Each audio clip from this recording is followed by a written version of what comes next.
Yeah, I was excited today to get to see our guys go out and compete and cut it loose and get to play without coaches on the field. It's always the first time of year you get that like a little bit of butterflies. My coach sitting down there telling me what to do, and we made a decision to get after it Friday afternoon as well. So we went in pads Friday and went outside and challenged them, and then turned around and practiced a little bit earlier today than what we've been doing. We typically scrimmage Saturdays around lunch, but we practiced around 2 or 3 in the afternoon. So it was good. It was good to find out, like, okay, who really wants part of this?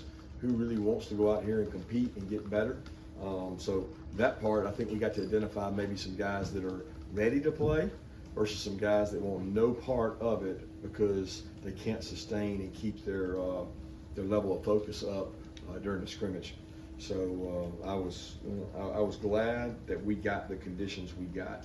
We have an extremely long way to go as a football team. I think so many people make an assumption off of last year's team and their accomplishments that this team, number one, I asked them after the scrimmage and after we ran, what have you done to deserve anything you've gotten?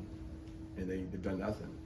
I mean, they've done nothing. And we got to find get the right guys in the right spot. Find the guys that can really tough it out and compete. You know, we may play 4 or 5 of our first 4 of 5 or 5 of 5 of our games in what is tough heat. And I kind of hope we do, because I want to see where we are as a team. And you find out a lot more about a team when you have to do kicking, offense, defense with 22 people on the field of your team the whole scrimmage. And I got to see a little bit of that, guys that pushed through and guys that just couldn't. I mean, they just physically could not push through, and they're not ready to contribute yet.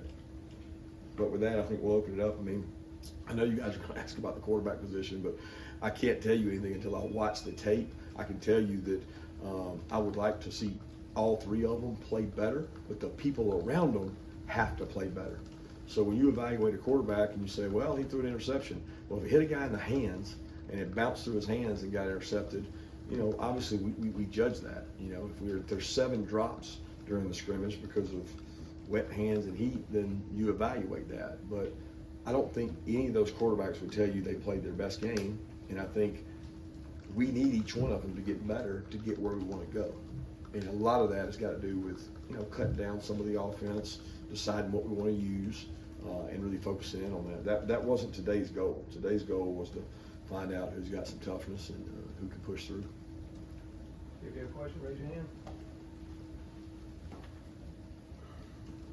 Guys, I was going to ask for, I mean, it was intense heat, you know, how they held up on that, and I think in particular the, you know, one O-line versus one D-line, what kind of, did you get any feelings off of that? It's the same typical thing, Chip. I mean, the 1-0 line didn't start real well. I mean, went 3 and out, and then maybe 4 or 5 and out, but then I don't know for sure, but I feel like the one offense kind of won the 3rd down challenge. The red area was kind of a toss-up, 2-minute. The offense won. I mean, it's like back and forth. So I could say all these good things the offense did on the O-line and all the bad things the defensive line did, and then it flips back and forth. I'm looking for a little more consistency.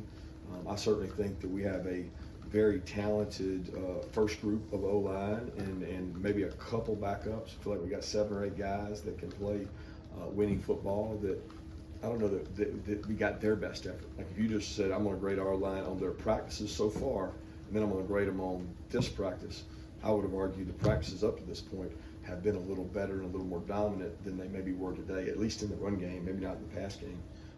But I'm pleased with the leadership of both those groups. I'm not pleased with like where we are.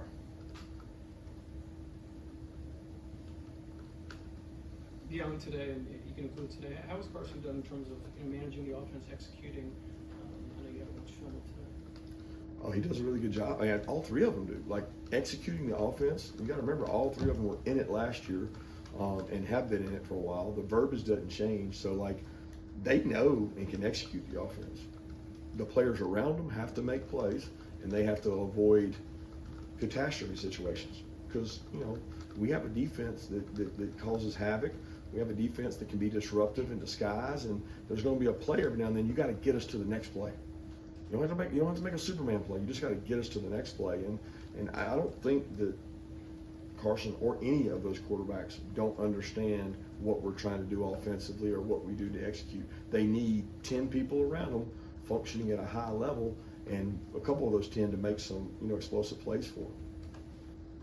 Yeah, Coach, when you have a very diverse quarterback room like you have, how do you go about A, installing a portion of the offense that might be quarterback run oriented, and then B, how do you go about evaluating that when we're not tackling the quarterback in practice? I think the first part of that question I would disagree with, because I don't know how diverse it is. You may feel that way, or someone outside may feel that way, but I don't really see any of our three quarterbacks as a quarterback run people. I mean, I didn't see Stetson that way. Now, could Stetson run? Yeah, but we didn't design runs, maybe a few in the red area, but we didn't design runs. We don't really want our quarterback physically getting hit. And your question makes it sound like there's certain guys that we're going to have quarterback run packages for, and certain guys we probably wouldn't. Not the case. Now, can one of them maybe run a little better than the other? Maybe a little bit, but these three guys are all three pretty good athletes. So I don't know how diverse, because when I hear diverse, I think, oh, they're all three really different. They're all three really more the same than they are different. If you line them up in the 40, one might be a little faster than the other. One might be a little more instinctive in the pocket than the other. One might be just a better runner as like reading blocks, because maybe he ran better in high school. But I don't see them that different, and we will not have an extensive quarterback run package. We just don't. We're going to give the ball to our backs, and we're going to throw the ball in the perimeter and let our skill players do things with it. Kirby, with y'all putting the pads on this week, wanted to see where y'all were at from an injury standpoint, specifically Kamari, Kendall, and Ra, who we saw separate from their position groups on Tuesday. Yeah, Ra did everything today. He was good. I think he had a hamstring spasm, not a pull, and so the practice you were at, he practiced. He just didn't start with his position. He's practiced each day, hasn't missed a day, but he's been held out of portions. Kendall has not been able to completely go. But he's trying to get back best he can. Kamari's much closer with the foot sprain. Ty's much closer. I don't know. Y'all always love to ask these questions. I'm not hiding from them. I just don't know who you're asking about somebody, and I'll tell you, because we don't play for another 2 weeks, so I don't know what the paranoia is there. I mean, is there anybody else I'm missing? Chris Peel had a boot on. Chris Peel's got a turf toe that he's been battling, trying his best to get back from. He's not back yet. Kirby had the running backs, so Kendall couldn't go. I assume Branson Robinson, even though he's practicing, didn't go today. Yeah, Branson goes in individuals. That's what you're seeing in the assumption he's back, but he is not cleared to go yet. He's on track to get back earlier than we originally thought, but he's not back yet. But he does do individual because that's great exercise for him. That's reps. He can catch the ball out of the backfield, but no, he did not score. So how are you managing the running backs in terms of where you are when the season starts? Dejon, Cash, Andrew Paul, Rod Robinson, Savon Clark. That's 5 guys I know that JD, those Daniels, those guys, they all get reps. So in terms of when the season starts, we'll take a picture of what we have healthy and make a determination. But Dejon's doing a great job. Cash Jones is doing a great job. I think Andrew Paul is still trying to get his confidence back. I don't think he was 100% today. I think that was a big psychological hurdle for him to go out there and get tackled live and be able to do that. Rod had a real nice run and some good pickups lately. I certainly think, before the season's over, I don't know when, Branson's going to be fine. Kendall is hopefully going to be fine. So, I mean, we've got the backs we got, and there's ways to be creative around your running backs and use the skill players you have. Kirby, how'd you feel the cornerbacks held up today, especially not having Kamari out there? I don't know. I don't know that I can honestly say. I mean, it was. There were some big plays hit. We gave up some plays, but we didn't. People didn't get behind us. There was a couple plays that were behind us that were overthrows that I thought maybe we should have hit. We did hit a couple big plays, but those weren't necessarily on the corners. I mean, our corners don't play man every down. They have downs where they're in the flat, and you might get behind the safety. So just because there's a bomb hit, it doesn't always go to a corner. It could go to a safety. It could go to the protection in the rush. But I think we had 4 guys, get to play. Julian was a little under the weather. He was sick and cramping a little bit, so he played, but he had less reps. And Kamari's dying to get back, but Kamari needs work. He started for 1 year, and he got to knock the rust off and be able to go out there and play too. There's no assumption that just because you played last year that you're going to come in ready to play. I think people assume that, but these kids aren't NFL players that they've been playing for 10 to 15 years. So he's got to get back and knock some of the rust off. Kirby, I know you mentioned there are some guys who are ready to play and some guys who just aren't. Are there any, whether it's an individual or position groups, guys who did impress you with their readiness today? No, can't say I was impressed with anybody's readiness today. The readiness came about third down period after about 66% of the practice was over. I thought that it ramped up and the competitiveness went up, but it wasn't like that earlier. So I don't know if they had just decided I'm going to push right through this and get through it, but I didn't see a group that I was just like, ooh man, they're dominant. They came out here today to really make the opponent not want to play them. I didn't see that. Yeah, Kirby, Denylon Morris is a guy that we haven't seen at the practices we've been at. I guess one, is he dealing with an injury too? I mean, obviously he had a driving incident in the offseason. Is there an internal punishment going on? And is missing practice, in itself a form of an internal punishment for you guys? I don't know what y'all call it. Nyland's going to join us when school starts. So I'll let you guys, and that's Wednesday. So he's been part of the team. He's been with us. He's just not practicing. He's allowed to go to administrative programming. He's allowed to go to a lot of programming we've got in place for him and the whole team. So he does that each and every day. Kirby, can you comment on the defensive line? I know that was an area that you talked about at the start of fall. Yeah, we got some really tough, hard workers in there. I don't know that we have a dominant, disruptive, super hard to block guy. I think we've got to create that through our athleticism on the perimeter and our athleticism at backer. But we have some guys who believe in the core values of our defensive program, which is to strike blockers, knock the hell out of them, knock them back. I think Jordan Hall is coming along. I mean, he had a tough day today. He's got to grow up and be able to help us and play and be disruptive. But we have very good experience there, and we have very good toughness there when you count Nas, Zelo, Warren, and Jonathan Jefferson. Those guys have really pushed hard and give us 4 quality SEC players in there to help us. Kirby, what have you seen at safety beyond your presumed starters in terms of Jim Nell and some of the other guys? How are they developing the next level guys? Jim Hill's working at Star. Did you say safety? Yeah, he's the starter. Yeah, he's been working at Star most of the time and haven't tried to cross-train him with him being a freshman right now. Obviously, Bullard, David Daniel, Malachi, and Dan a little bit. Dan's been still injured. He had a little bit of a hamstring pull there early in camp, like the first day, and he's been battling trying to get back from that. He scrimmaged today, but he couldn't go as much as he'd like to. Tyke's got a little bit of plays there. I think Ja'Cory and Justin Rhett are the guys that are like really battling to get in that rotation and play winning football. And I thought, both of them made some plays today. Ja'Cory made a really nice play, and Justin Rhett made really nice plays. But they both have a long way to go too.